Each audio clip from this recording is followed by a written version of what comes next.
नमस्कार, जय जोहार। क्या आप भी गवर्नमेंट एग्जाम्स की तैयारी करना चाहते हैं? क्या आप भी मेमोरी टेक्निक्स और ट्रिक्स के जरिए बहुत ही कम समय में स्मार्ट स्टडी करना चाहते हैं? क्या आप चाहते हैं कि सीजी व्यापम टॉपर आपको पढ़ाए? तो डाउनलोड करिए योगेंद्र साहू क्लासेस ऐप। यहाँ 10 से अधिक गवर्नमेंट एग्जाम्स क्रैक करने वाले और सीजी व्यापम टॉप करने वाले योगेंद्र सर सीजीपीएससी और सीजी व्यापम के अंतर्गत होने वाले सभी एग्जाम्स की तैयारी कराएं। तो डाउनलोड करिए Yogendra Sahu classes app to be the best, learn from the best.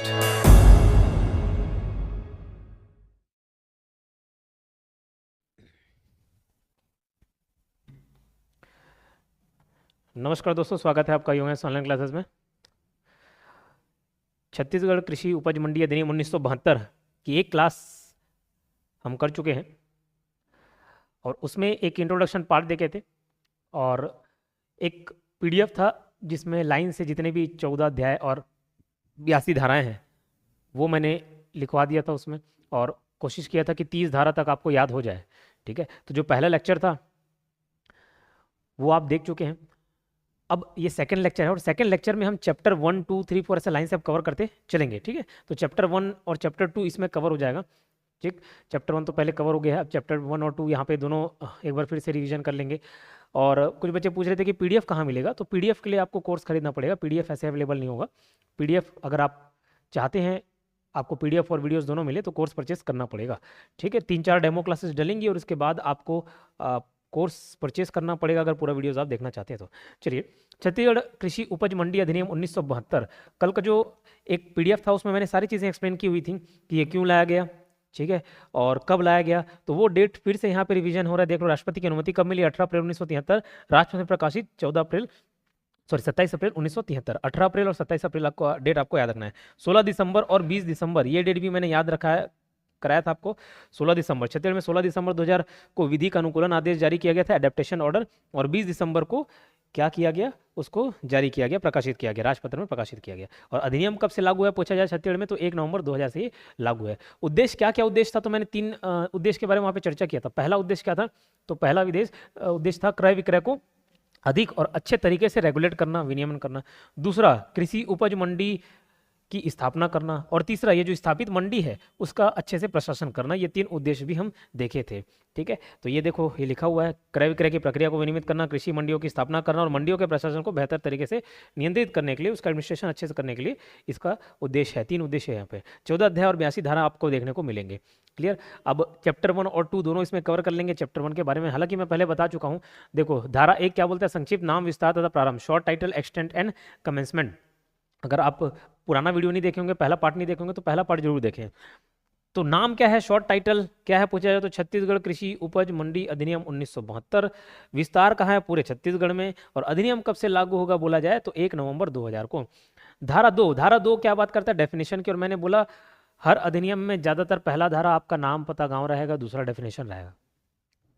Definition में भी हमने मेजर 4 डेफिनेशन देखे थे। पहला, परिवार क्या है, दूसरा कृषि उपज क्या है, तीसरा कृषक कौन होंगे, और एक कलेक्टर। ये 4 डेफिनेशंस हमने देखे थे और इसको वापस से रिवाइज कर लेंगे। कृषि उपज क्या, एग्रीकल्चरल प्रोड्यूस। तो मैंने बताया था कि कृषि उपज मतलब केवल और केवल खेती किसानी वाला नहीं, तो उसमें एग्रीकल्चर तो आता ही है, साथ ही साथ उद्यान कृषि, सब्जी भाजी कुछ बोरे वो भी आएगा। पशुपालन से संबंधित उत्पाद जो भी है, पशुपालन से संबंधित उत्पाद क्या होता है, दूध दही ये सब है ना। मधुमक्खी पालन, मधुमक्खी पालन तो मधुमक्खी थोड़ी ना खाते हो, मधुमक्खी जो शहद बनाती है उसको आप खाते हो तो वो शहद भी आ जाएगा इसमें। मत्स्य पालन, मछली कुछ नहीं देता, मछली खुद को खाते हैं। ठीक है, और वन फॉरेस्ट, इससे संबंधित समस्त उत्पादनों को अनुसूची जो भी शामिल में हो, जो अनुसूची में शामिल हो, के सारे क्या एग्रीकल्चर प्रोडक्ट में आते हैं, एग्रीकल्चर प्रोड्यूस में आते हैं। सर ये कौन सा अनुसूची, तो एक अनुसूची है। ठीक है, एक अनुसूची है जिसमें सारी चीजें लिस्ट दिए हुए हैं। जैसे 36 प्रकार के तो आपको वहाँ पे सब्जी मेंशन मिलेंगे कि ये सब्जी जो है इसमें आएंगे, एग्रीकल्चर प्रोड्यूस में आएंगे। धान, गेहूं, जौ, बाजरा, मक्का, ये सब उसमें शामिल है। कृषि उपज में क्या क्या शामिल है तो वो सारे लिस्ट दिए हुए हैं, किसमें, उस अनुसूची में लिस्ट दिए हुए हैं। ठीक है, मंडी अपनी अनुसूची में मेंशन कर देता है कि कौन सी फसल का क्रय विक्रय किया जाना है। ठीक है, तो ये एक अनुसूची में देखने को मिल जाएगा। लास्ट में अगर जरूरत महसूस हुई तो उस अनुसूची को भी हम देख लेंगे। एग्रीकल्चरिस्ट, कृषक कौन है, फार्मर एक बेटर वर्ड हो सकता है, फार्मर या कृषक कौन है, तो ऐसा व्यक्ति एवं उसका परिवार जिसकी जीविका का साधन पूर्णतः कृषि उपज पर आधारित हो, ठीक है, तो उसमें मैंने बताया, कल भी बताया हुआ था कि पूरा ओनली सोर्स ऑफ इनकम क्या होना चाहिए, ओनली सोर्स ऑफ इनकम, आय का एकमात्र जरिया क्या होना चाहिए, जिनका एग्रीकल्चर, खुद खेती किसानी करता है तो भी चलेगा, अपने पति या पत्नी द्वारा करवाता है तो भी चलेगा, खुद का जमीन है लेकिन दूसरे से मजदूरी करवा रहा है, दूसरे को पैसा देके काम करवा रहा है तो भी चलेगा, पैसा नहीं दिया कोई वस्तु दे दिया तो भी चलेगा, लेकिन वो वस्तु उसी जमीन में उगी हुई फसल नहीं होनी चाहिए, यही बताया, नहीं तो फिर वो अधियारे के कैटेगरी में आ जाता है। क्लियर? कृषि के अंतर्गत नहीं होंगे, कौन शामिल नहीं होंगे, ये किसान तो कल भी देखे थे कौन शामिल नहीं होंगे, तो देखो कौन कौन शामिल नहीं होंगे, कोई व्यापारी है, कोई कमीशन एजेंट है, कोई प्रोसेसर है प्रशासन करता है, कोई दलाल है एजेंट है, कोई वेटमैन है तुलैया है, कोई हम्माल है, अंग्रेजी में हम्माल को हम्माल ही बोला जाता है, जो हम्माल मतलब लोडिंग अनलोडिंग का जो काम करते हैं उसको हम्माल बोलते हैं, लोडिंग अनलोडिंग, ठीक है, आपका बोरी वोरी को उतार रहा है चढ़ा रहा है वो सबको क्या बोलते हैं, हम्माल बोलते हैं। तो इन लोग अगर खेती किसानी कर भी रहे हैं तो भी वो शामिल नहीं होंगे। मैंने बताया था ओनली सोर्स ऑफ इनकम उसका क्या होना चाहिए, सिर्फ और सिर्फ एग्रीकल्चर होना चाहिए। अगर मैं इधर पढ़ा भी रहा हूँ और मेरा गांव में जमीन भी है, खेती किसानी वाला जमीन है, तो वहाँ किसान के रूप में मैं कहला जाऊंगा कि नहीं कहलाऊंगा, नहीं कहलाऊंगा, ठीक है, क्यों? क्योंकि मेरा सिर्फ एकमात्र इनकम का साधन वो नहीं हो गया, मैं तो इधर भी कमा रहा हूँ उधर भी कमा रहा हूँ, फिर मेरे को जो लाभ मिलना है वो किसान के रूप में वो नहीं मिलेगा। समझ आई बात? ठीक है। वैसे ही इन लोग अगर कोई कमीशन एजेंट बन गया, जो कमीशन लेके जो खरीदी बिक्री करवा रहा है, तो उसका तो आय का साधन ये हो गया ना, फिर वो किसान काहे कहलाएगा। तो इन लोग अगर खेती किसानी में शामिल हैं, खेती किसानी कर रहे हैं, फिर भी ये किसान नहीं कहलाएंगे, ठीक है। तो ये इस बात को भी आप ध्यान रखना। फिर फैमिली मतलब 3 जनरेशन देख लो, कौन कौन 3 जनरेशन, मतलब कोई एक हस्बैंड है उसकी वाइफ हो गई, या वाइफ है तो उसके हस्बैंड हो गए, ठीक है। इसके भाई बहन हो गए, भाई बहन की वाइफ नहीं, भाई बहन, तो भाई बहन हो गए। इसके ऊपर कौन होंगे, इसके माता पिता होंगे, है ना। इसके नीचे कौन होंगे, इसके बच्चे लोग होंगे। तो ये सभी के सभी जो उसके साथ रहते होंगे, मतलब इस व्यक्ति के साथ रहते हैं और उसी पर आश्रित हैं, उसी पर ही डिपेंडेंट है, मतलब उनका कोई और इनकम सोर्स नहीं है। इनकम सोर्स होगा तो फिर उसके फैमिली में शामिल नहीं होंगे, ठीक है। तो व्यक्ति तथा उसका पत्नी या पति जैसे भी स्थिति हो, उसके बच्चे, माता पिता, भाई बहन जो उस पर आश्रित हो और उसके साथ निवास कर रहे हो, इस बात को ध्यान रखिएगा, निवास करने चाहिए। अगर दूसरे जगह निवास कर रहे हैं मतलब उनका इनकम सोर्स अलग होगा तभी निवास कर रहे हैं दूसरे, तो उनके साथ निवास करना होना चाहिए और आश्रित होना चाहिए। परख प्रयोगशाला असेइंग लैब, ये क्या होता है, लैब में टेस्टिंग होती है, जांच होती है, जो भी आप फसल लेके आ रहे हैं ना, तो उसकी क्या क्वालिटी है, अच्छा क्वालिटी है, बुरा क्वालिटी है, वो देखा जाता है, ठीक है। तो जो असेइंग लैब क्या बोलेंगे, परख प्रयोगशाला, जहां पे टेस्टिंग की जाती है, फसलों की जांच की जाती है। बोर्ड क्या है, छत्तीसगढ़ राज्य कृषि विपणन बोर्ड को ही बोर्ड बोला जाता है। मतलब बोर्ड हर जगह ये लंबा चौड़ा लिखा के नहीं मिलेगा आपको, छत्तीसगढ़ राज्य कृषि विपणन बोर्ड, खाली बोर्ड लिख देगा तो बोर्ड मतलब समझना पड़ेगा आपको कि छत्तीसगढ़ राज्य कृषि विपणन बोर्ड है। विनियम रेगुलेशन क्या है, छत्तीसगढ़ राज्य कृषि विपणन बोर्ड द्वारा बनाया गया नियम ही क्या कहलाएगा, विनियम कहलाएगा। इसके अंतर्गत ठीक धारा 81 का के अंतर्गत बनाया गया विनियम, आगे पढ़ने को देखने को मिल जाएगा आपको। कलेक्टर मतलब बता दिया था, 2 ही कलेक्टर आएंगे, कलेक्टर और अपर कलेक्टर। संचालक कौन है, जो इस अधिनियम के अंतर्गत संचालक नियुक्त होगा, और उसको नियुक्त कौन करेगा, राज्य सरकार। तो राज्य सरकार द्वारा नियुक्त किया गया ऐसा अधिकारी जो कृषि विपणन की ऐसी शक्तियों का प्रयोग या कृत्यों के निर्वहन के लिए नियुक्त किया गया हो, जैसा कि अधिसूचना द्वारा विहित किया जाए, वो क्या कहलाएगा, संचालक कहलाया जाएगा, डायरेक्टर कहलाएगा। डायरेक्टर मतलब जो इस अधिनियम के अंतर्गत डायरेक्टर बन रहा है, ठीक है, वही क्या कहलाएगा, डायरेक्टर कहलाएगा। और इसको नियुक्त कौन करेगा, राज्य सरकार। ये सब क्वेश्चन पूछे जाने की संभावना कम है, ठीक है, इसलिए मैं इसको जल्दी जल्दी स्किप कर रहा हूं। अभिकर्ता एजेंट कौन है, एजेंट देखो, ये किसान हो गया और ये हो गया क्या, मंडी। और मंडी में ये क्या बेचेगा, अपना सामान बेचेगा, ठीक है। और खरीदेगा कौन, व्यापारी खरीदेगा। तो ऐसा नहीं होता कि किसान डायरेक्ट व्यापारी को ही सामान बेच दे, होता है लेकिन आसानी से नहीं बिकता, डायरेक्ट किसान व्यापारी से मिल जाए।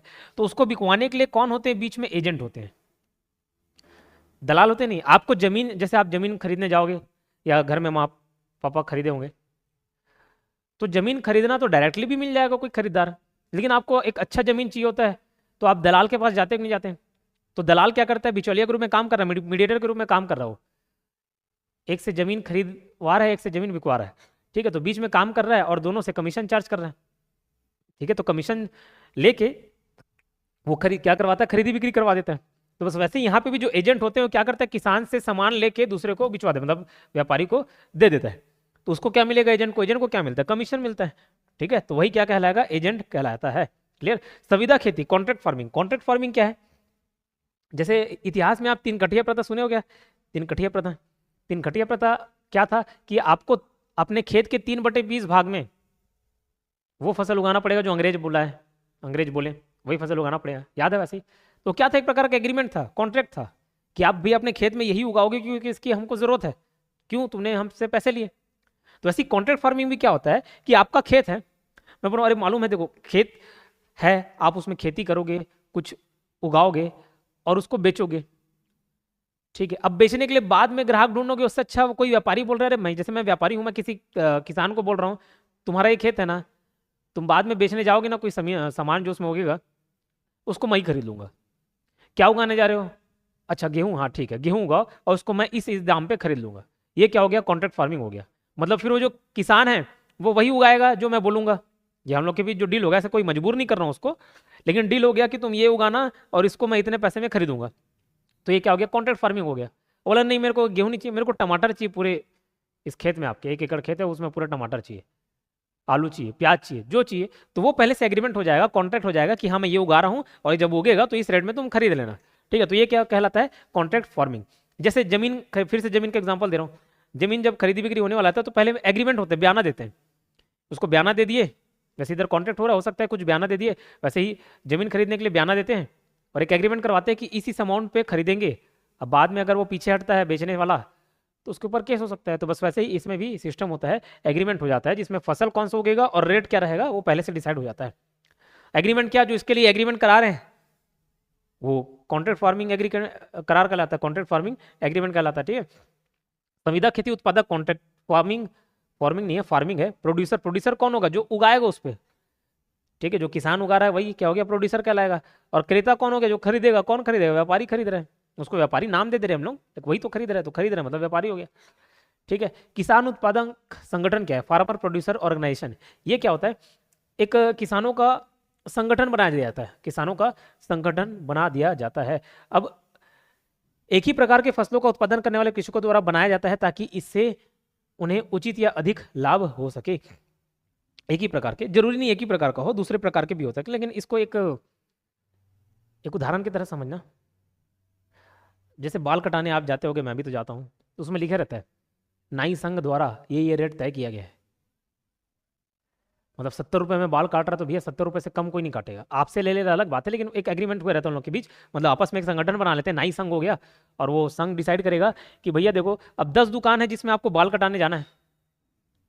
अब किसी के पास ग्राहक कम आ रहा है तो ग्राहक को आकर्षित करने के लिए क्या बोला, अरे मैं 30 रुपये में बाल काट दूंगा, आप आओ तो सही, जो काटने वाले लोग काट दूंगा, 30 रुपये लूंगा। बोला ठीक। अब ऐसे में क्या होगा, दूसरा जो दुकान वाला है उसको भी अपना रेट गिराना पड़ेगा, अरे यार वो 30 में काट दे रहा है, काम मैं भी 30 में। इसमें क्या होगा, वो नाई लोग जो बाल काट रहे हैं उनका नुकसान हो जाएगा। समझ रहे बात को? क्योंकि मेहनत उतना ही लगना है। तो उन लोग क्या किए, मिले, वो 10 के 10 लोग मिले, एक जगह मिले, एक संगठन बनाए आसपास के, चलो ठीक है भिलाई एरिया है, भिलाई के जितने भी नाई हैं 10 लोग थे दुकान वाले, डिसाइड कर लिए कि भैया कोई भी 70 रुपये से नीचे नहीं काटेगा बाल, काटेगा फिर उसको सजा मिलेगा, उसको इस संघ से बाहर कर दिया जाएगा, जुर्माना ठोक दिया जाएगा। तो 70 रुपये से नीचे कोई नहीं करेगा, 70 रुपये से ऊपर करना कर लो, लेकिन 70 रुपये से नीचे नहीं होगा। तो कम से कम 70 रुपये तो मिलेंगे, जिसके पास भी जाए, जो जहां 30 रुपये मिलना था वहां 70 तो मिलेगा उसको। ऐसा इसलिए किया गया ताकि उनको नुकसान ना हो। वैसे ही उदाहरण देख लो, जैसे फोटोकॉपी में भी लिखा रहता है कि भैया 2 रुपये से नीचे फोटोकॉपी नहीं होगा। कई कई जगह बता रहा हूँ, हर जगह ऐसा संघ नहीं बना रहता है जहाँ रहा, लेकिन यही रेट डिसाइड रहता है। वैसे ही किसान भी, एक सपोज सब किसी को टमाटर बेचना है, किसी को प्याज बेचना है, किसी को आलू बेचना है, कोई किसान को जल्दी पैसा चाहिए है ना, जल्दी सोच रहा है कि उसका सामान बिक जाए, तो वो क्या किया, थोड़ा कम रेट में बेच दिया। जो ऐसा नहीं, तो उन लोग एक संगठन बनाएंगे और संगठन बना के क्या होगा, डिसाइड होगा कि जितने भी भाई वहाँ पे बेचने वाले हैं, इस रेट से नीचे आपको कोई सामान को नहीं बेचना है। किसको, जिसको खरीदना होगा ना इसी रेट पे खरीदेगा या इससे ऊपर खरीदेगा, इससे नीचे नहीं खरीदेगा। तो ऐसा संगठन बना लेते हैं। और ये जो संगठन बनती है वो कंपनीज एक्ट 2013, पहले कंपनी एक्ट 1956 चलता था, अभी अपडेट हो गया 2013 का एक्ट चलता है। तो कंपनीज एक्ट 2013 के अंतर्गत इन लोग रजिस्टर्ड होते हैं, ये जो संगठन होता है वो रजिस्टर्ड होता है कंपनीज एक्ट 2013 के तहत। और ये क्या होता है, एक निगमित निकाय होती है, कॉर्पोरेट बॉडी होती है। कॉर्पोरेट बॉडी क्या, जो भी किसी एक्ट के तहत बनी हो, जो बॉडी किसी एक्ट के तहत बनी हो उसको क्या बोलते हैं, कॉर्पोरेट बॉडी। तो ये 2013 एक्ट के तहत तो बनी रही है। प्रबंध संचालक, मैनेजिंग डायरेक्टर क्या होता है? जो इस छत्तीसगढ़ राज्य कृषि विपणन बोर्ड का प्रबंध संचालक होगा, मैनेजिंग डायरेक्टर होगा, वही मैनेजिंग डायरेक्टर है। मैनेजर नहीं है, मैनेजिंग डायरेक्टर है ना, प्रबंध संचालक एमडी। कृषि उपज के संबंध में प्रत्यक्ष विपणन, डायरेक्ट मार्केटिंग क्या होता है? डायरेक्ट मार्केटिंग, कई लोग पूरा सिस्टम को फॉलो करते हुए बेच रहे सामान को। कोई किसान हो गया, एजेंट के पास जा रहा है, एजेंट बिकवा रहा है सामान को, व्यापारी को दिलवा रहा है। कई लोग हो गए, अगर किसी को डायरेक्ट कोई खरीदने वाला मिल जाएगा तो काहे एजेंट के पास जाएगा, उसको कमीशन दिलवाएगा। डायरेक्ट व्यापारी से डील हो गया, डायरेक्ट उसने बेच दिया, ठीक है, तो वही क्या होगा? डायरेक्ट मार्केटिंग कहलाता है। किसान अपने फसल को मंडी के बाहर ही विक्रय कर देता है तो उसे प्रत्यक्ष विपणन कहा जाता है। सर इसको क्यों पढ़ रहे हैं? ये डेफिनेशन आगे कायम आएंगे। अब कहीं पे अगर डायरेक्ट मार्केटिंग आएगा तो फिर उसको एक्सप्लेन नहीं करूंगा, क्योंकि यहाँ पे एक्सप्लेन किया जा चुका है। इलेक्ट्रॉनिक ट्रेडिंग, ई ट्रेडिंग क्या होता है? जैसे ई कॉमर्स है, ई ट्रेडिंग, जो भी नेट के थ्रू काम हो, ऑनलाइन काम हो, वो ई ट्रेडिंग हो गया। जो व्यापार हो रहा है, चाहे व्यापार में फिर कोई सा भी काम ऑनलाइन हो गया, सब इलेक्ट्रॉनिक ट्रेडिंग में आ जाएगा। कृषि उत्पादन के व्यापार, जिसमें पंजीयन, नीलामी, पशुधन बिक्री, मतलब पशुधन बिक्री, बातचीत, सूचना का आदान प्रदान, सारी गतिविधियां इलेक्ट्रॉनिक माध्यम से हो, वो सारे के सारे क्या कहलाएंगे? इलेक्ट्रॉनिक ट्रेडिंग कहलाएंगे। खरीदी बिक्री अगर इलेक्ट्रॉनिक रूप में हो रही है, वो इलेक्ट्रॉनिक ट्रेडिंग कहलाएगा। निर्यात एक्सपोर्ट क्या होता है? देश के बाहर भेज दिए सामान को, निर्यात कहलाएगा, है ना। ऐसा नहीं कि छत्तीसगढ़ के बाहर भेज रहे हैं तो निर्यात कहलाएगा, ऐसा नहीं, देश के बाहर भेजे तो वो निर्यात कहलाएगा, एक्सपोर्ट कहलाएगा। मार्केट, मंडी क्या? धारा 4 के अधीन स्थापित की गई मंडियां। याद आ रहा है धारा 4 के अधीन क्या क्या था? पहले धारा में क्या था? नाम, पता, गांव। दूसरे में क्या था? परिभाषा था, डेफिनेशन था। तीसरे में क्या थी? क्या था? अधिसूचना था। कीवर्ड याद आ रहा होगा, याद कराऊंगा। चौथा में क्या था? मंडी की स्थापना था। 5 से 5, 5 से मंडी प्रांगण था, याद आ रहा है? मंडी प्रांगण, अब ये डेफिनेशन में देखेंगे आप। मंडी प्रांगण और मूल मंडी था। कौन से? धारा 5 में मूल मंडी। 6वें में क्या था? नियंत्रण था, कंट्रोल। 6 से 7, 6 से समिति। कौन सी समिति? मंडी समिति, मंडी समिति। एक याद रखना, 6 से 7, 6 से समिति थी, मंडी समिति, ठीक है। मंडी समिति की स्थापना 7 में है, 6 करके याद रख लेना। मंडी समिति 6 से 7, 6 से समिति और 6 से ही स्थापना याद रखना। लेकिन 11 में कंफ्यूज मत होना, मंडी समिति का गठन है, मंडी समिति का गठन है, फॉर्मेशन, उसका स्ट्रक्चर कैसे होगा वो धारा 11 में बताया गया, ठीक, याद रखना, क्योंकि जस्ट 7 और 11 आने वाला है, इसलिए मैं बता दिया। 12 में इलेक्शन था, याद आ रहा है। 13 में प्रथम सम्मेलन था, याद आ रहा है। 14 विलोपित हो चुका है। 5 से 15, 5 से पूर्ति, प्रक्रिया, गणपूर्ति, ये सब था, ठीक है। तो उसको पहले वाले लेक्चर को देखना, पूरा याद कराया हूँ, इसमें काम आएगा। तो मंडी धारा 4 में था, याद आ रहा है। तो मंडी क्या कहलाएगा? मार्केट क्या कहलाएगा? धारा 4 के अधीन स्थापित की गई मंडी, मंडी कहलाती है। मंडी क्षेत्र क्या होगा? जिस क्षेत्र में मंडी स्थापित की गई हो, ये वाला एरिया में मंडी का पूरा कार्यक्रम होना है, यही सामान बिकना है, सब होना है, तो मंडी क्षेत्र कहला गया। मंडी समिति क्या होती है? धारा 11 के अधीन गठित की गई समिति। अब देखो, मंडी समिति कौन कहलाएगा, क्या कहलाएगा? तो धारा 11 के अधीन गठित की गई समिति। धारा 7 क्यों नहीं? मंडी समिति की स्थापना कर ली है, लेकिन उस समिति में कौन कौन रहेंगे, उसका गठन कैसे होगा, वो धारा 11 में बताया गया है, ठीक है। तो वही बोल रहा है, धारा 11 के अधीन गठित की गई समिति मंडी समिति कहलाती है। कृषि उपज के संबंध में विपणन, मार्केटिंग क्या होता है? मार्केटिंग क्या होता है बताओ? मार्केटिंग, कोई सामान को आपको बेचना है, अब उस बेचने में जो भी प्रक्रिया इन्वॉल्व है, सारे के सारे मार्केटिंग कहला रहे हैं। एडवर्टाइजमेंट कर रहे हैं, मार्केटिंग कहला रहा है, ठीक है। तो जो भी चीज इन्वॉल्व है उसको बेचने से, वो सब चीज क्या कहलाता है? मार्केटिंग कहलाता है। क्या लिखा हुआ देखो, कृषि उपज में समाहित समस्त गतिविधियां जिसमें फसल कटाई से लेकर अंतिम उपभोक्ता तक पहुंचना शामिल है, पहुंचना शामिल है, वो क्या कहलाता है? मार्केटिंग कहलाता है। फसल कटाई से लेके मंडी में गया, मंडी से व्यापारी में गया, व्यापारी से उपभोक्ता में गया, व्यापारी थोड़ी ना खुद खाएगा, वो भी तो बेचेगा, ठीक है। तो लास्ट में कौन? कंज्यूमर लेगा। तो फसल कटाई, जो सामान रेडी हो गया है ना, सामान रेडी हो गया या सामान निकल गया, उपज हो गया, वहां से लेके कंज्यूमर तक जाने वाली सब सिस्टम बीच में क्या कहलाएंगे? मार्केटिंग कहलाएंगी। वो भले श्रेणी क्रम हो, श्रेणी क्रम मतलब ग्रेडिंग होता है, इसको ग्रेडिंग करना हो, प्रसंस्करण प्रोसेसिंग करना हो, भंडारण उसका स्टोरेज भी मार्केटिंग के अंतर्गत आ जाएगा, परिवहन उसका ट्रांसपोर्टेशन भी मार्केटिंग के अंतर्गत आ जाएगा, वितरण की प्रणालियां, जो ट्रांसपोर्टिंग या डिस्ट्रीब्यूशन चैनल है, ये तो ट्रांसपोर्टिंग हो गई, डिस्ट्रीब्यूशन चैनल, वो सब के सब किसमें कहलाते हैं? मार्केटिंग में कहलाते हैं, उतना इंपॉर्टेंट नहीं। व्यक्ति में कौन शामिल है? इंपॉर्टेंट है, क्योंकि डेफिनेशन में मैंने बताया ना, कुछ डेफिनेशन इंपॉर्टेंट है, उसको बताते चल रहा हूँ। तो व्यक्ति भी इंपॉर्टेंट है। व्यक्ति में क्या क्या शामिल होते हैं? व्यक्ति में खुद एक व्यक्ति ही शामिल होगा, इंडिविजुअल पर्सन में कौन कौन शामिल होगा? इंडिविजुअल शामिल होंगे। कोई कंपनी और फॉर्म भी व्यक्ति के अंतर्गत आएंगे, कोई एसोसिएशन है, कोई संगठन है, कोई संघ है, वो भी आएगा। व्यक्तियों का निकाय, body of individuals, body of individuals भी व्यक्ति की श्रेणी में आएगा। कोई सहकारी संस्था भी है, कोई कोऑपरेटिव सोसाइटी है, वो भी व्यक्ति में आएंगी। हिंदू अनडिवाइडेड फैमिली भी व्यक्ति की श्रेणी में आएगा, हिंदू संयुक्त परिवार, हिंदू अनडिवाइडेड फैमिली बोलते हैं। और चाहे ये निगमित हो या ना हो, वेदर रजिस्टर्ड और नॉट, ये सब के सब व्यक्ति की श्रेणी में आएंगे। क्लियर? चलो, मंडी कृत्यकारी, मार्केटिंग या मार्केट फंक्शनरीज। मंडी कृत्यकारी, कृत्य मतलब काम हो गया, कारी मतलब करने वाले हो गए, तो मंडी में जो भी काम करने वाले हैं सबके सब मंडी कृत्यकारी हो जाएंगे। ब्रोकर काम नहीं करेगा क्या? बीच में एजेंट, बीच में ब्रोकर दलाल है, उसी के माध्यम से सारी चीज, दलाल लोग काम को आसान बना देते हैं, भले पैसा लेते हैं लेकिन काम को आसान बना देते हैं। ठीक है, काम को क्या कर देते हैं? आसान बना देते हैं। एक चीज जीवन में मैं सीख दूंगा आपको, ठीक है, भले हो सकता है कुछ लोगों को गलत लगे, लेकिन कहीं हम लोग जाते हैं, आपको मालूम है हर सरकारी डिपार्टमेंट में थोड़ा बहुत एक्स्ट्रा कोई पैसा ले लेता, प्यून ले लिया 40-50-100 रुपये ले लिया। अब बोलोगे सर आप भ्रष्टाचार को बढ़ावा दे रहे हो क्या? भ्रष्टाचार की बात नहीं कर रहा हूँ, लेकिन अगर लगता है कि किसी को 50-100 देने से, 50-100 एक्स्ट्रा देने से हमारा काम हो जा रहा है, करवा लेना चाहिए। कई कर क्या होता है, ईगो में बात आ जाता है। ट्रैफिक पुलिस पकड़वा लिए, कोई ट्रैफिक पुलिस धर लिया अपनों को, है ना,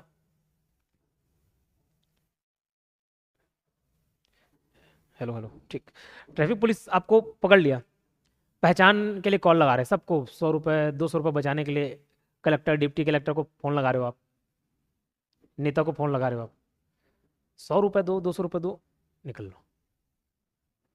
कहीं काम करवाने जा रहे हो, 50-100 रुपये में एक्स्ट्रा काम हो रहा है, आपका समय बच रहा है, उसको देखा करो। ठीक है, समय बच रहा है, उसको देखा करो। कोई दलाल है, दलाल काम करवा के दे रहा है, उसी को बदले तो पैसा ले रहा है। ठीक है, तो जीवन में ना समय बचाने का ज़्यादा सोचना। अगर आपके पास पैसे हैं तो पैसे मत बचाओ, समय बचाओ, समय पहले बचाओ, फिर वो बचे हुए समय से आप एक्स्ट्रा पैसा कमा लोगे। ठीक, तो 50-100 देने से क्या है, काम जल्दी हो जाए। तो वैसे ये दलाल लोग क्या करते हैं, काम करवा ले रहे हैं आपका आसानी से, है ना, तो ये दलाल भी मंडी कृत्यकारी में आ गया, मतलब मार्केट के अंदर जो भी काम कर रहे हैं। आड़तियाँ, आड़तियाँ नहीं आता, कमीशन एजेंट, एक्सपोर्टर, ये सब के सब क्या कहलाएंगे, कृत्यकारी कहलाएंगे। ओटने वाला जो गाइनर है, या गिनर गाइनर जो भी बोले, जो आयातक है, इंपोर्टर है, जो दबाने वाला है, प्रेसर है, प्रसंस्करण करता है, प्रोसेसर, स्टॉकिस्ट जो स्टॉक रख रहा है ना, स्टोरेज कर रहा है, व्यापारी, ट्रेडर और तुलैया, वेमैन, ये सब के सब जो भी इस मंडी में काम करते हैं ना, बीच में इनका इन्वॉल्वमेंट रहता है, वो सब के सब मंडी कृत्यकारी कहलाते हैं। वेयर हाउस मैन हो गया, भंडारागारी जो है वेयर हाउस मैन, ठीक है, हम माल हो गया, लोडिंग अनलोडिंग करने का काम हो गया, सर्वेक्षक जो सर्वे करने का काम कर रहा है, ऐसा अन्य व्यक्ति जिसे नियम के अधीन कृत्यकारी घोषित किया जाए, सबके सब कृत्यकारी आएंगे। मूल मंडी, मार्केट प्रॉपर, मूल मंडी और मंडी प्रांगण क्या होते हैं देखो।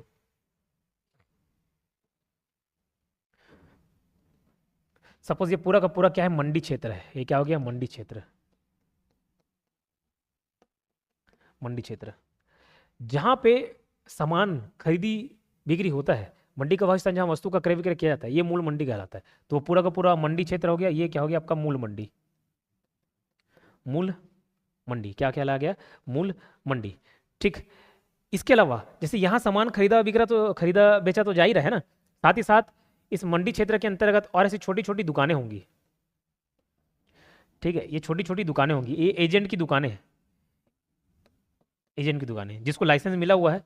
ठीक है, या तो गवर्नमेंट के आदमी होंगे वो भी उसमें आएगा तो गवर्नमेंट की दुकान है, या कोई प्राइवेट आदमी भी उधर दुकान लेके बैठा हुआ है, परमिशन से ही लेगा, कोई प्राइवेट आदमी, कोई प्राइवेट इंडिविजुअल, तो वो भी ये सब के साथ मंडी प्रांगण के अंतर्गत आ जाते हैं, मंडी क्षेत्र में ही मंडी प्रांगण के अंतर्गत कहलाएंगे। तो मूल मंडी क्या, जहाँ पे सामान खरीदा बेचाया जा रहा है, और मंडी प्रांगण क्या, मंडी के भीतर गवर्नमेंट द्वारा बनाया गया दुकान, वो क्या कहलाएगा, मंडी प्रांगण कहलाएगा। और उसी को अगर कोई प्राइवेट आदमी संभाल रहा है उस दुकान को, देखो तो वो क्या कहलाएगा, निजी मंडी प्रांगण कहलाएगा। मंडी के भीतर निजी व्यक्तियों द्वारा बनाया गया दुकान क्या कहलाएगा, मंडी, निजी मंडी प्रांगण।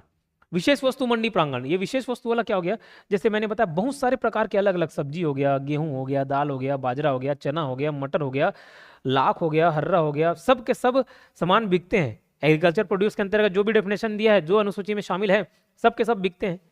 ठीक है, और मैंने बताया कि वो मंडी प्रांगण मतलब क्या था, अलग अलग दुकानें थी, चाहे इंडिविजुअल का हो, मतलब या गवर्नमेंट वाले आदमी हो या प्राइवेट वाले आदमी हो। इसमें ये वाले दुकान में मैं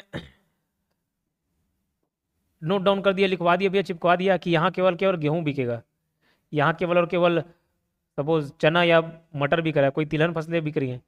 ठीक, तो ये क्या कहलाएगा, विशेष वस्तु मंडी प्रांगण, क्योंकि एक स्पेसिफिक आइटम ही वहाँ पे बिक रहा है, उसके अलावा कोई बिक नहीं रहा है। तो वही विशेष वस्तु मंडी प्रांगण क्या, गवर्नमेंट द्वारा किसी विशेष या एक ही प्रकार के फसल के क्रय विक्रय के लिए बनाया गया स्थान क्या कहलाएगा, विशेष वस्तु मंडी प्रांगण कहलाएगा।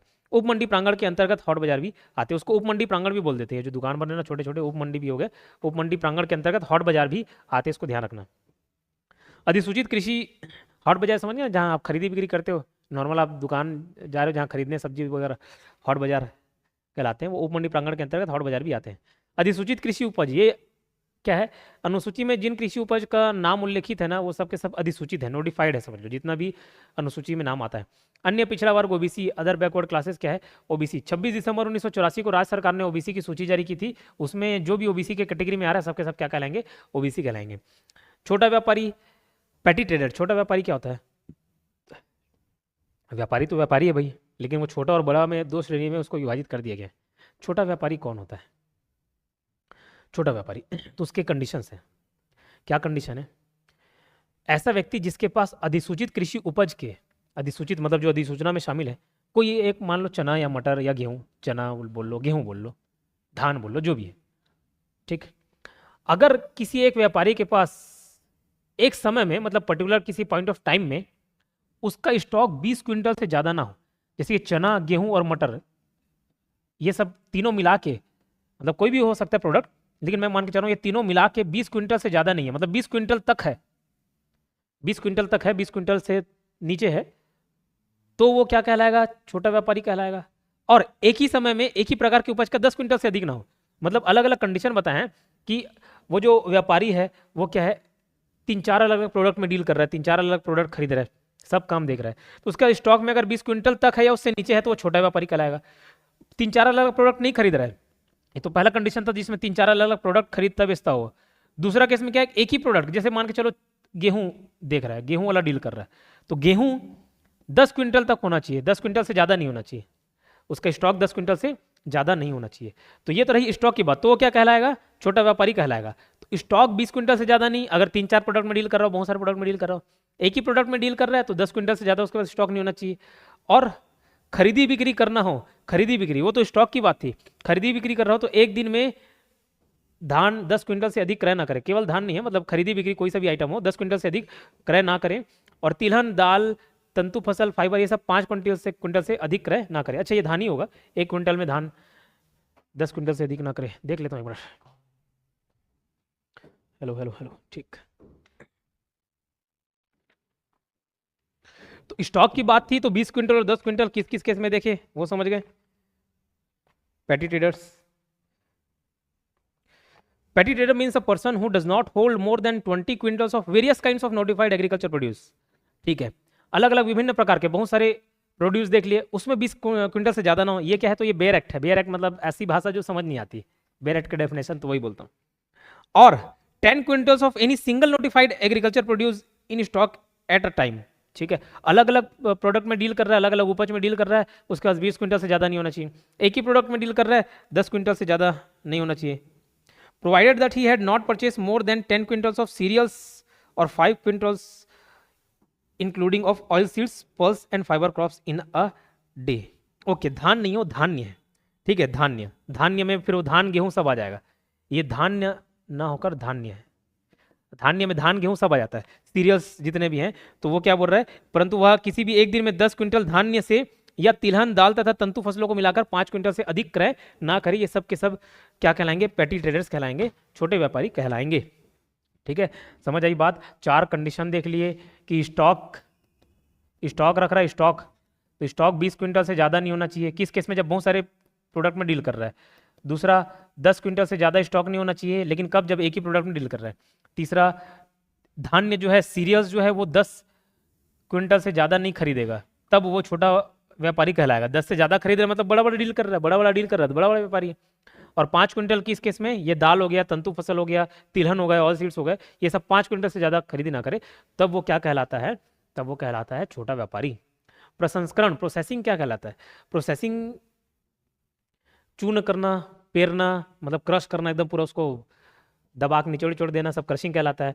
छिलना, उतारना, ठीक है, छिलना उतारना मतलब छिलना उतारना एक साथ है, उसका जो छिलका उतारे हैं डिकॉर्टिकेटिंग बोला जाता है। भूसी निकालना, हस्किंग, पारबॉइलिंग, ओटना, दबाना, सुखाना, जो अंतिम उपभोग के पूर्व की जाती है, सबके सब प्रोसेसिंग कहलाते हैं। मतलब देखो, कई सामान को, जैसे आप गेहूं को डायरेक्ट गेहूं के रूप में खा लेते हो क्या, नहीं खाते ना, वो आटा वगैरह बनता है तब उसको खाते हो, उसका फिर उसको भी ऐसे नहीं खाते, उसको फिर गूंद के रोटी बना खाते हो, ठीक है, तो डायरेक्टली कोई चीज़ नहीं खाते आप, खाते हो क्या, नहीं खाते ना। तो ये सामान उसका मूल रूप है, ये रॉ मटेरियल समझ, रॉ मटेरियल से डायरेक्ट जो फाइनल प्रोडक्ट बनता है। आप टोमेटो सॉस खाते हो, केचप खा रहे हो, तो केचप कैसे बन रहा है? आलू चिप्स खा रहे हो, आलू चिप्स कैसे डायरेक्ट आलू खा लेते हो क्या? नहीं, आलू से आलू चिप्स बनने तक का जो भी सफर है वो सब के सब किस में कहलाएंगे? प्रोसेसिंग कहलाएंगे। ठीक है, सब के सब क्या कहलाएंगे? प्रोसेसिंग कहलाएगा। अब उसमें ये सब शामिल हो सकते हैं। ठीक है, लास्ट में बता दिया, जो अंतिम उपभोग के पूर्व की जाती है, ये जो फाइनल प्रोडक्ट बन रहा है ना, उससे पहले जो भी एक्टिविटी किया जा रहा है उसके साथ, उस सामान के साथ, वो सारे सारे क्या कहलाएंगे? प्रोसेसिंग कहलाएंगे। फिर प्रसंस्करण करता प्रोसेसर कौन कहला? जो प्रोसेसिंग कर रहा है वो प्रोसेसर कहला रहा है, और वो चाहे खुद हाथ से करे या मशीन से करे। अनुसूचित जाति एसटी और एससी कौन कहलाएंगे? तो देखो, भारतीय संविधान के आर्टिकल 366, इंडियन कॉन्स्टिट्यूशन का आर्टिकल 366 के क्रमशः खंड 24 में, मतलब आर्टिकल 366 का सब सेक्शन 24 और आर्टिकल 366 का सब सेक्शन 25, ये जो एसटी और एससी बताएगा वही एसटी एससी कहलाएंगे। 366-24 में एससी मेंशन है कि एससी कौन है वो बताए, और इसमें एसटी मेंशन है। तो जो इसमें एसटी एससी बताए गए हैं वही इस एक्ट के लिए एसटी एससी कहलाएंगे। विनिर्माण, मैन्युफैक्चर क्या है? कृषि उपज के मूल स्वरूप, आकार, प्रकार तथा गुण को उनके वाणिज्यिक प्रयोजन के लिए किसी दूसरे वस्तु में बदलना, जिससे उसे नया भिन्न स्वरूप, आकार, प्रकार तथा गुण या संयोजन प्राप्त हो, वो क्या कहलाता है? विनिर्माण, मैन्युफैक्चर कहलाता है। ठीक है, और जो ये काम करता है उसको मैन्युफैक्चरर बोलते हैं, विनिर्माता, ये आर लगेगा, मैन्युफैक्चरर। ऐसा व्यक्ति उपज को विनिर्माण शारीरिक या आंतरिक साधनों, यांत्रिक साधनों जो करता हो, साधनों द्वारा करता हो, वो क्या कहलाता है? मैन्युफैक्चरर कहलाता है। ठीक है, मैन्युफैक्चरर मतलब समझ गए। एक तो देखे थे प्रोसेसिंग, प्रोसेसिंग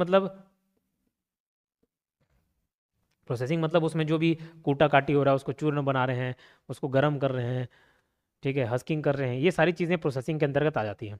ठीक, क्लियर। अब मैन्युफैक्चर क्या हुआ? कृषि उपज के मूल स्वरूप या आकार को बदल देना। जैसे आलू है, आलू चिप्स खाना, आलू से आलू चिप्स खा रहे हो, टोमेटो से टोमेटो सॉस खा रहे हो। ठीक है, तो ये सारी चीज़ें उसमें क्या है? उसका मूल स्वरूप बदल रहे हो आप, उसका टेस्ट चेंज हो जा रहा है, उसका गुण चेंज हो जा रहा है। तो कृषि उपज के मूल स्वरूप, आकार, प्रकार तथा गुण को उनके वाणिज्यिक प्रयोजन के लिए किसी दूसरे वस्तु में बदलना, ये क्या कहलाता है? मैन्युफैक्चरिंग कहलाता है। ठीक है, ये क्या कहला रहा है? मैन्युफैक्चरिंग कहला रहा है। समझ आई बात? और जो कर रहा है वो मैन्युफैक्चरर हो गया। ठीक, सेक्रेटरी कौन? किसी मंडी समिति का सचिव क्या कहलाएगा? सेक्रेटरी कहलाएगा, सचिव कहलाएगा, मंडी समिति का सचिव। व्यापारी कौन है? जो सामान खरीद रहा है, किससे? किसान से जो सामान खरीद रहा है, व्यापारी कहलाएगा, ट्रेडर कहलाएगा। लेकिन यहाँ देखो, वह व्यक्ति जो कृषक से सामान को खरीदता है वो क्या कहलाता है? व्यापारी कहलाता है, ट्रेडर। लेकिन किसान खुद व्यापारी नहीं कहलाएगा। देखो, व्यापारी ट्रेडर कौन बोलते हैं, व्यापारी कौन बोलते हैं? जो खरीदी बिक्री करता हो, खरीदी बिक्री करता हो। ठीक है, जो खरीदी बिक्री कर रहा है, जो लेन देन कर रहा है, वो व्यापारी है। व्यापार कैसे होता है? लेन देन, कोई तो व्यापार बोलते हैं। तो जो सामान खरीद रहा है वो व्यापारी है, जो सामान बेच रहा है, कौन बेच रहा है? किसान बेच रहा है, तो किसान व्यापारी नहीं कहलाएगा इस पर्टिकुलर अधिनियम के लिए। ठीक है, किसान को किसान ही बोलेंगे, उसको व्यापारी नहीं बोलेंगे। विक्रेता, सेलर कौन है? यहाँ पे सेलर कौन रहेगा? जो भी वो कृषि उपज को सेल कर रहा है, जैसे किसान सेल कर रहा है तो वो सेलर हो गया। तो जो व्यक्ति तय मूल्य पर पशुधन सहित कृषि उपज को, है ना, बेचता है, वो क्या कहलाता है? सेलर कहलाता है। क्रेता, बायर, जो खरीद रहा है वो बायर कहलाएगा। थोक तदर्थ क्रेता, होलसेल, एडहॉक बायर, एडहॉक नहीं है, एडहॉक बायर। थोक तदर्थ क्रेता, देखो, बिना किसी लाइसेंस के मंडी में शुल्क जमा करके दैनिक जीवन के लिए वस्तु का एजेंट के पास से थोक रूप में वस्तु का क्रय करने वाला व्यक्ति क्या कहलाता है? होलसेल बायर कहलाता है, होलसेल बायर।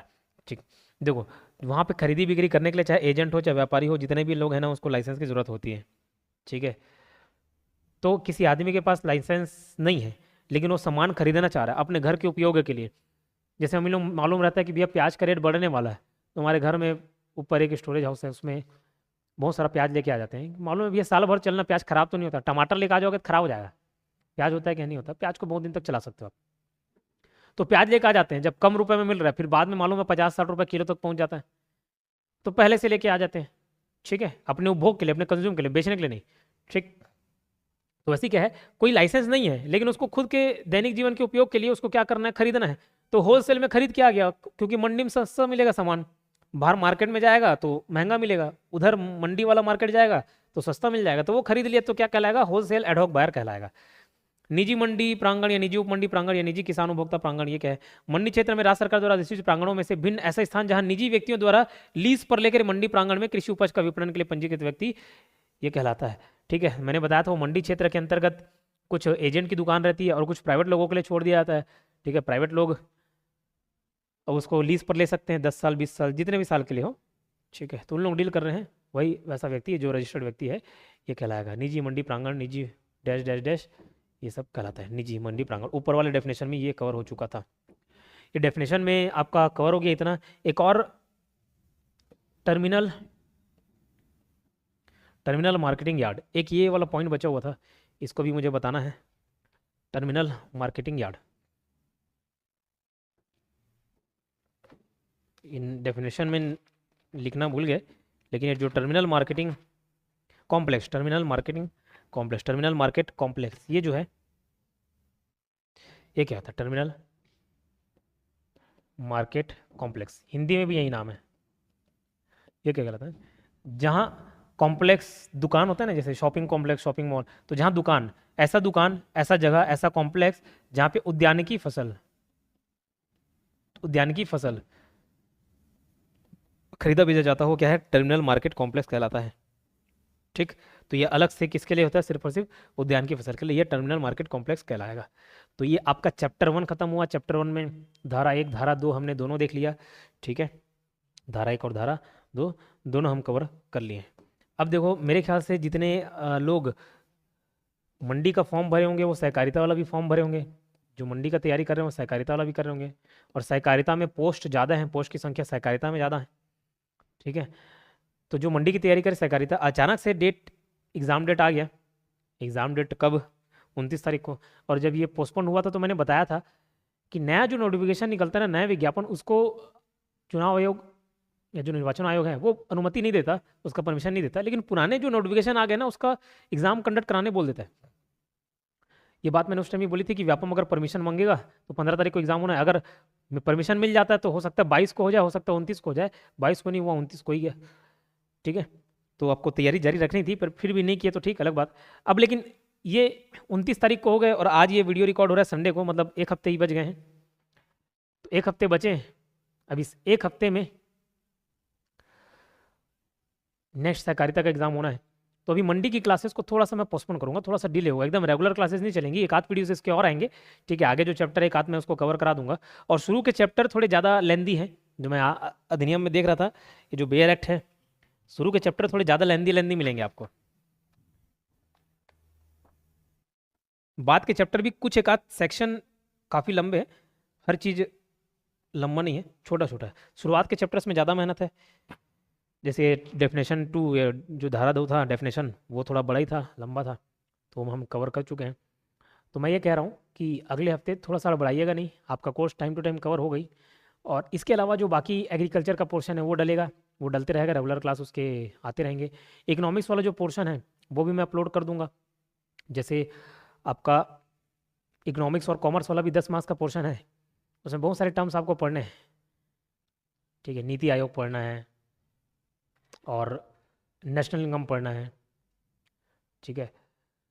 और एक क्लास आज मैं लूँगा बैलेंस ऑफ पेमेंट का, ठीक है। तो बैलेंस ऑफ पेमेंट वाला भी आपको पढ़ना है, तो वो सारे टॉपिक भी डलते जाएंगे, आप उसको देखिएगा। ये हम 1 हफ्ते के लिए अभी ब्रेक करेंगे क्योंकि 29 तारीख को एग्जाम है, तो उसका फिर से एक बार तैयारी करना और कराना पड़ेगा, तो उस पर अपन फोकस करेंगे।